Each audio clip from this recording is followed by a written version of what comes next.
First, I want to thank the students for coming out. I know it was a late game. And I thought they were loud and gave us a home court advantage. So thanks to the Legion of Blue and thanks to the student section. Definitely losing my voice, which is a good thing.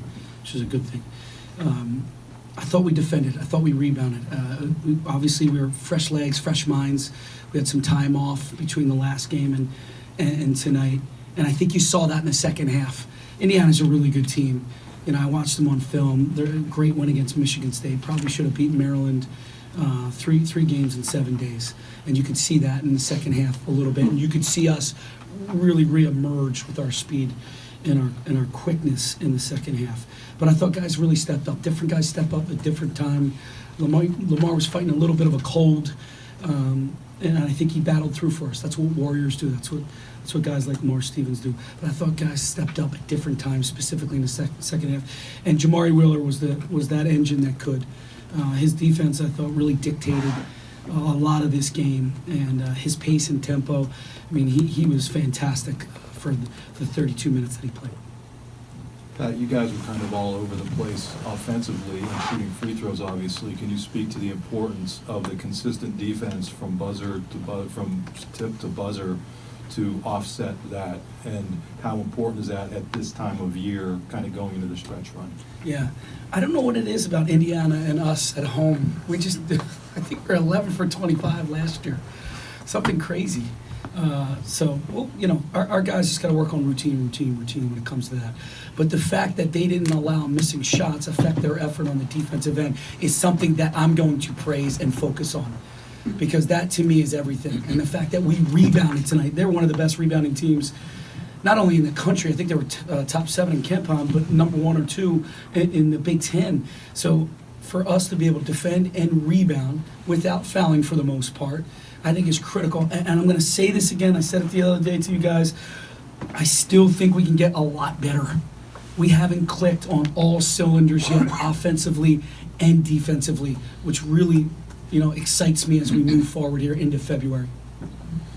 Jamari has always been sort of the energizer bunny for you guys, but we talk about a lot of guys that make your team better when they're playing their best kind of game. How important is it to have Jamari kind of in that disruptor? He's played too much basketball to always compare him to Josh, but that kind of in the way constantly sort of outing. Yeah, I think and everybody, again, wants to tell you what he can't do. I think his impact on the game is critical for our success. I thought he really did a great job on the point guard, and I thought he really gave us pace and tempo on the offensive end, and he came up with 4 steals, right? I think he had 4 steals. I mean, he was all over the place. 5 rebounds. I mean, he played as tough as you can as far as a point guard for Penn State's concerned. Pat, bear with me on this question, but I don't think I've ever seen Lamar make as bad as a free throw as he did right before he scored. He passed, moved into third place. Did that wake him up or something? Because he went on I think he scored 6 or 7 of Penn State's next 9 points after that. I think we just shouted to him, play with confidence. Just play with confidence. Don't even worry about that free throw. It's happened to everybody in their lifetime who's played the game of basketball. Just move on and go play a little, get downhill, play downhill for a little while. And that's what he did. He had some great moves for us, great finishes. Pat, after Miles hit his first 3, you had a pretty excited reaction on the sideline with him. What does that say about his importance to this team and the importance of him making shots from beyond the arc? It wasn't the shot. It was what I was yelling at him as the ball was in flight, because he had just shot an air ball, and he was running his lane like he's supposed to, and I was screaming at him, shoot it again, shoot it again, shoot it again. And guess what he did? He shot it again and he made it.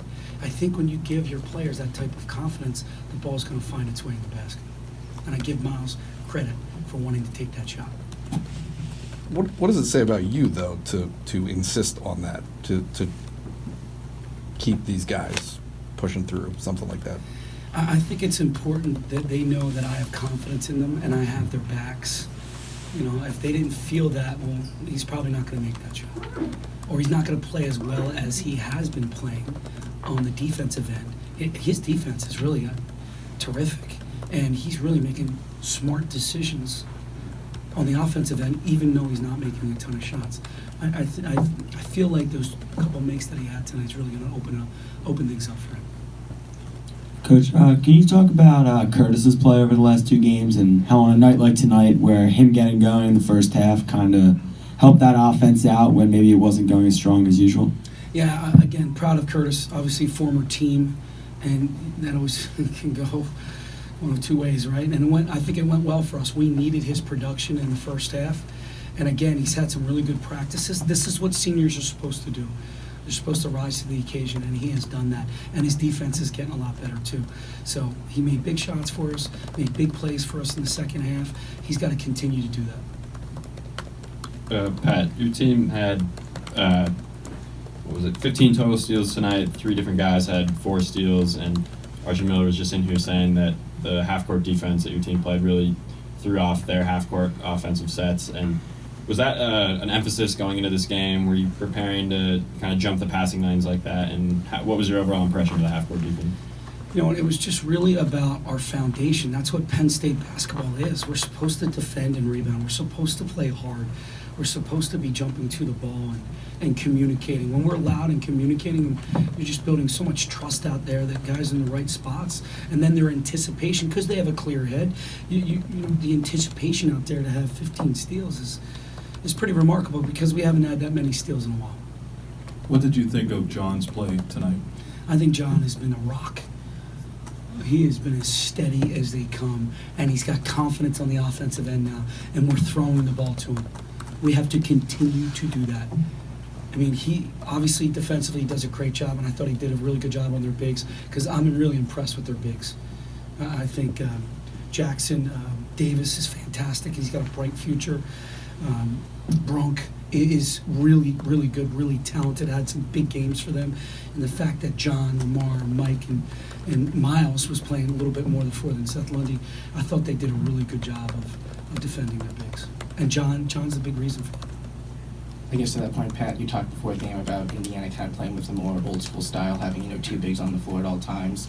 I guess what was the plan to try and address that, and were you happy with the way that kind of came to fruition over the course of the game? Yeah, obviously we're happy when you win. I'm sure I'll watch the film, and we can get better in certain areas. I thought the ball pressure was good, and I thought our bigs, for the most part, didn't just sit behind. When you just sit behind, they're going to have a field day because they're great finishers. So we did a good job of that tonight. It felt like Mike had a pretty impactful game despite the numbers that he actually had. How do you get him to be happy with a performance like that, where maybe it doesn't go in, but he's able to do a lot of things? Because it seemed like he was pleased, and you look at the score, and it didn't feel like 1 for 7 because he was doing so many other things. Yeah, it definitely didn't feel like 1 for 7. I thought he was playing very aggressive. I thought he was in the stances on the defensive end. I thought he altered a ton of shots. He picked up 6 rebounds, which is good. He's got to get back to 8 to 10 now. We're going to need that as we move forward. But I thought his post-ups were deeper. Instead of posting up at 18 feet, he was posting up a little bit more closer to the lane. And that's what we've been telling him. And I thought he made aggressive moves. He made real aggressive moves to draw fouls.